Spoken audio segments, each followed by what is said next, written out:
so we were praising the Lord and giving him all the glory, listening to the readings, and we didn't know what was going on for those first few seconds that seemed like minutes.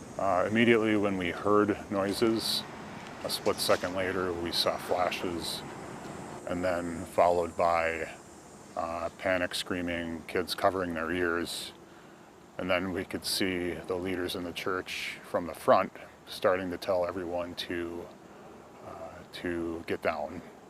But those leaders in the church here, our priest, our deacon, our principal, they were not ducking. They just told everyone to get down. And at that time I was on the ground, and I crawled around through outside the interior doors to the closest exterior door I could find, and I held those doors shut. At the time I didn't know that there was only one shooter. At the time I didn't know that that shooter was as close to me as maybe he was, working his way from the front of this church now back to the back of the church, where he was right outside the door I was at.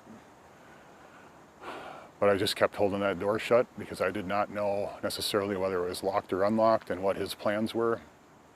I mean, the real heroes here are the children that are protecting each other, and the adults in there that stayed in that main area the whole time that were protecting the children.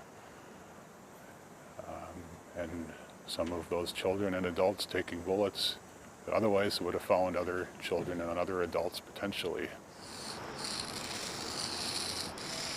You know, there'll be a time for rebuilding in many different ways for each of us, our spirits, our hearts. But it's hard to think about that right now, because right now we're grieving the loss of 2 children, and also just trying to support everyone in any way we can.